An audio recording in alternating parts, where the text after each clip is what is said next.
Hi guys! For today's video ay meron akong ire-reband na hair at ang hair ng ating client dito is manipis yung strands at the same time manipis talaga na literal yung kanyang hair. Previously, rebanded ang hair niya and the same time meron ding hair color at yung last reband niya hindi naging maganda yung outcome dahil nag-freeze ito at na-damage. Ang gusto niyang ipagawa ngayon ay reband lang, hindi na niya papakulayan dahil gusto niya ipahinga yung hair niya sa hair color, bali papababain na lang yung kanyang previous hair color at gusto niya yung reband niya ay hindi masyadong flat na flat, yung mukhang natural lang dahil nga sa manipis yung ang kanyang buhok. At ang gagamitin ko na pang reband itong Shine Moist Quick Straight na treated variant.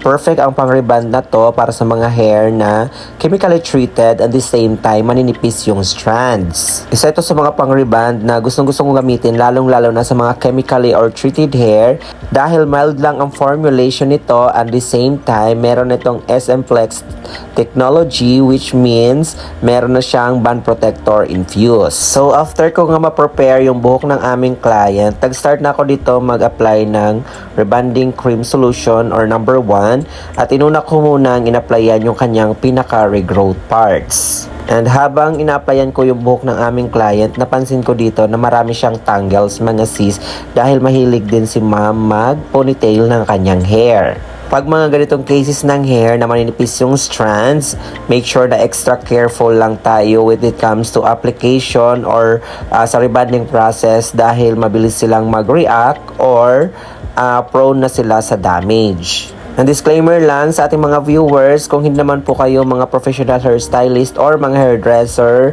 I'm not encouraging you na mag-DIY sa inyong mga hair, most especially kung reband ang gagawin sa inyong mga hair. Kung kayo ay may balak magpagawa ng inyong mga buhok like reband, mas maigi na ipagawa nyo yan sa mga professional hairstylist or pumunta kayo sa inyong pinakamalapit na mga salons. At sa mga aspiring hairstylist naman po natin dyan na nanonood, pag kayo ay merong mga client na ganito, make sure na i-check nyo ng maigi yung ating client's hair or yung history ng ating client's hair bago kayo mag-undergo ng any kind of chemical procedure such rebanding. Alright mga sis, tapos na yung aming first application ng rebanding cream number 1 doon sa my regrowth parts. So ipaprocess ko muna yan ng 30 minutes before ako mag-proceed naman doon sa kanyang previous hair reband at saka yung may kulay. And after nga ma-process yung regrowth parts mga sis, sinunod ko naman yung kanyang previous hair rebanded at may color. Then, inalalayan ko lang din ng spray water dahil nga damage na yon. Then, binabad ko lang ng 10 minutes. After 10 minutes, pinabanlawan ko na yung kanyang hair. Then, nag-proceed kami sa hair blow drying.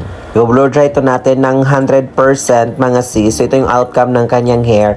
After ma-blow dry, nag-straighten na siya.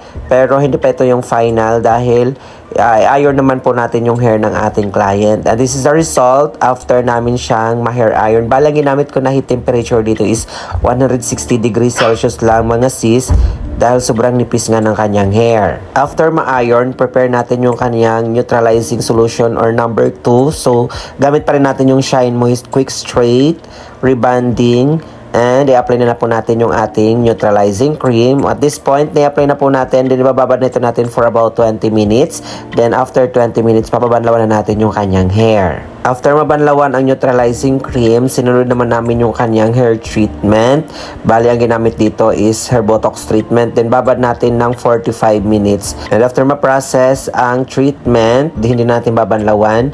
Proceed na tayo ngayon sa pagpapatuyo ng kanyang hair. So, ayan na mga sis, pinapatuyo na natin yung buhok ng ating client at makikita natin dito na buhay yung kanyang hair. Mukhang natural lang talaga ito.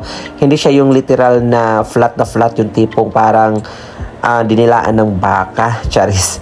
So, marami kasing nagtatanong ng mga viewers kung pwede ba daw i-reband yung sobrang nipis na hair or yung maninipis yung strands. So, pwede naman po as long as na hindi naman rubberize or sunog ang yung mga hair. Kahit manipis yung strands, pwede naman po yung i-reband. Just make sure lang na humanap kayo ng mga hairdresser na kayang gawin ang inyong mga hair na hindi mako-compromise yung inyong mga buhok, mga madam, mga sis. sis. At request nyo rin po sa inyong mga hairstylist kung ano yung bet nyong ipagawa sa inyong mga buhok. Kung gusto nyo ba yung flat na flat or gusto nyo mukhang natural lang like this one sa ating ginawang hair reband na ito mga sis. And by the way mga sis, I'm very sorry kung medyo hindi maganda yung aking boses dito dahil meron akong sipon at tinatry ko lang din talaga mag-edit dahil minsan lang ako magkaroon ng time para mag-edit ng ating mga video or mag-voice over ng ating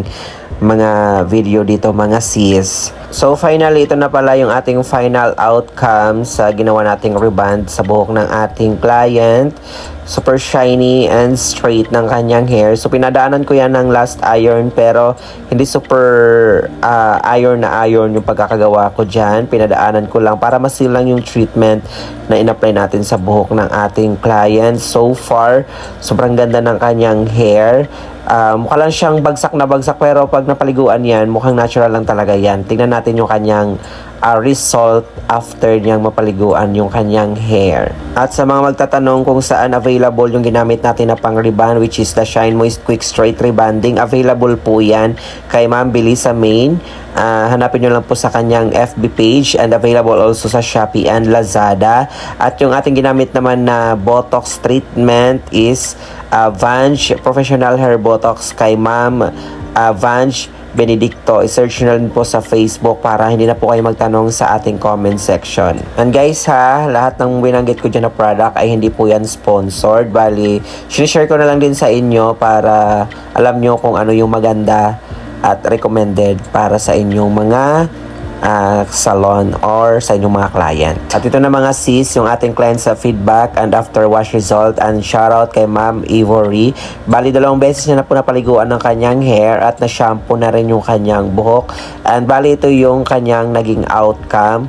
Maganda pa din and smooth according sa ating client. At pasensya na sa video niya dahil madilim at baka isipin nyo naman magkaibang tao yan dahil dito sa video niya ay dark yung hair at doon sa ating video naman ay super colored. Kung doubt kayo dito, i-message na lang po yung ating clients para ma-confirm na siya talaga yan. Charis. Okay, bye!